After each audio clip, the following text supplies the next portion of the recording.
Well, all right. Let me jump on into today's opening monologue, the Rightside Way. I don't know if you heard it, but buried in all the rhetoric and 24/7 news coverage about the election and everything else, there's actually a pretty important trial underway right now in New York. A trial that just began this week. A trial to determine whether or not a good Samaritan is a bad man. A guy named Daniel Penny, you've probably heard of him. You may remember he's a former Marine. He was on a New York subway when a violent, mentally disturbed homeless man began threatening passengers in his train car. The actual criminal, the one I'm talking about, was named Jordan Neely. He had over 40 arrests on his record. He was fresh out of the Rikers Island Detention Center for punching an old woman in the face for no reason and breaking her nose. He habitually got on the subway and harassed subway riders. And that fateful day in May of 2023, Daniel Penny and others heard him yelling that somebody on the train was going to die. Penny, the former Marine, he intervened. He took Neely down along with the help of several others. And Penny held him in a chokehold until the police arrived, again with the help of other passengers. But Neely died. Penny's now on trial for manslaughter and criminally negligent homicide. Post-mortem toxicology, though, indicates that Neely had strong narcotics in his system that may well have caused his death. We don't know.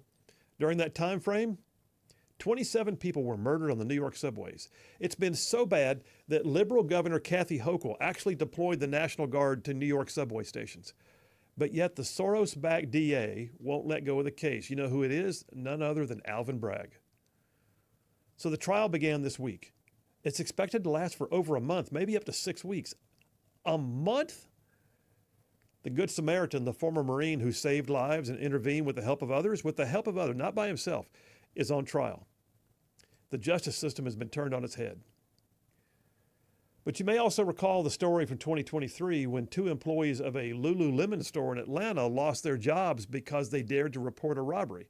First of all, I don't know what a Lululemon is. I hope those clothes are just for women because I may have to question the manhood of any man who wears something branded Lululemon. We'll hold off on that for right now. But here's the story as we know it. 2 employees of a Lululemon store in Peachtree Corners were terminated. Why? Because they confronted 2 young thugs who were wearing hoodies and face masks. They were brazenly loading up their arms with merchandise and walking out the door with it in broad daylight. It was apparently, by the way, not the first time this had happened.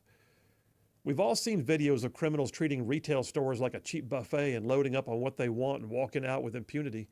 And so what did these 2 women do? They simply yelled at them to stop. They videoed the thieves in the act and they called 911 and they were terminated. They were terminated because apparently Lululemon has a zero tolerance policy for intervention. That's intervention? Look, there was a time when zero tolerance was against the ones committing the crime, not the ones pointing out the crime. I mean, to be honest, there's still places in this country where no one would be allowed to walk out with a pack of bubble gum without facing some serious street justice, much less an armful of clothes. But in liberal bastions around this country, there's been a shift in the dynamic. A shift, disturbingly, toward victimizing the victims, polarizing the police, and mollycoddling the criminals. So, what is it about liberals that makes them averse to law enforcement?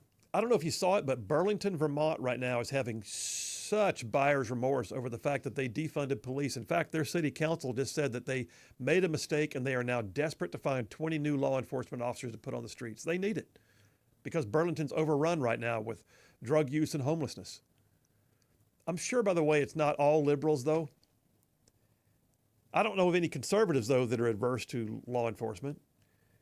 Now that I think about it, the whole defund the police movement is rooted in the vast misconception or the outright lie that having fewer police officers on the beat means that our society will be more fair, equitable, less racist, whatever. That does sound liberal, doesn't it? But anyone who's been on the wrong side of a criminal act as a victim knows that if you don't have the means to actually enforce the laws with men and women who are called and trained and equipped to protect and defend, to form that thin blue line between order and disorder, that if we don't have the men and women in blue, then all we get is anarchy and grief and suffering. Criminals don't obey laws. That's the very essence of what it means to be a criminal. What stops bad guys from doing bad things is good guys willing to do good things. And that's not hyperbole, that's just common sense. Lululemon, they're a private entity. Knuckleheads run it, but it's still private. I can't change their policies. They just are. But what about, though, when government is abdicating its authority to pursue criminals? Look, one of the primary functions of governance is to provide security to its citizens, and that's not always happening these days. Perhaps the prime example of how to screw up a beautiful community is the city of Chicago, the Windy City, the city of the big shoulders, one of the greatest cities on the face of the earth. It's being run into the ground right now by liberal policies, which include an aversion to actual law enforcement. This past Memorial Day weekend, actually of 2023, was one of the deadliest on record in Chicago. By the Monday of that Memorial Day weekend, 11 people had been killed and 38 wounded in Chicago streets in one weekend. In Chicago, like many bastions of liberal governance, they're losing population as people are fleeing high taxes, corruption, poor schools, unsafe streets. Sounds a lot like Birmingham, Alabama, to be honest. So between Democrat Governor J.B. Pritzker and Democrat Mayor Brandon Johnson, you would think that they would, combine to form a plan, right? I would hope to hear that the plan would include things like additional law enforcement with arrest authority and the backing of the local force for assistance as needed. The ability to actually apply years of quality training and commitment to apprehend, arrest, and detain criminals that we give to our law enforcement so they can do the jobs on our streets. But the Chicago police force is severely depleted. So no, that's not the liberal way. So what did they do? Well, last year they were very proud to announce, with the help of the governor's office and the support of the police-skeptical new mayor, they deployed 30 so-called peacekeepers into Chicago streets. People wearing yellow vests whose function was to provide so-called essential assistance in de-escalation, conflict resolution, and crisis support. Wow. 30 vest-wearing do-gooders in a city of 2.75 million. That ought to do it. So how'd that work out? Well, aside from the escalated deaths and injuries that I told you about a moment ago, those peacekeepers haven't panned out quite the way they would have hoped. In fact, one of them last year was arrested for robbing and beating a man while wearing his yellow peacekeeper vest. You can't make this stuff up. Townhall.com filed a report on this. They said a Chicago man wearing a neon yellow peacekeeper's vest helped a group of people to beat and rob a motorist in Little Village. What?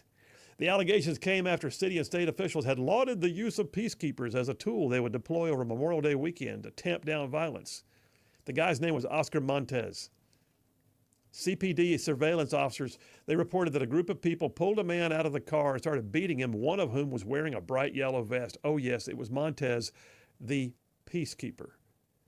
Montez, by the way, is actually on parole for a 2012 case in which he pleaded guilty to aggravated discharge of a firearm. Does that sound like a peacekeeper to you? Okay, I know he was one guy out of the 30, right? But let's be honest, he wasn't vetted, he wasn't trained, he wasn't trustworthy, he had no accountability. So what stock should we put in the other 29 so-called peacekeepers who likely went through the same lack of recruiting and vetting effort? See, the bottom line is this. Since the inception of this great nation, we have always had the ability to put good law enforcement officers on the streets of our cities and towns. It's an honorable and much-needed profession. People who are inclined to commit crimes, they are not likely to respond favorably to kind words or sensitivity training. People in yellow vests asking them to please be nice. They need to know that the true blue is able to back up their words with actions. And at Rightside Radio, we back the blue, the true blue, not some fake rendition of community action, the true blue. We have also always been a nation that was filled with good Samaritans. People who did not take kindly to others threatening their friends, co-workers, or associates. Who would not sit still and allow people to be accosted without stepping in. If we're going to be a strong nation, then we cannot punish the good and vilify the police. It doesn't work that way. That's a formula for anarchy. We need to back the blue, and we need to do the good. And that's a wrap for the Right Side Way.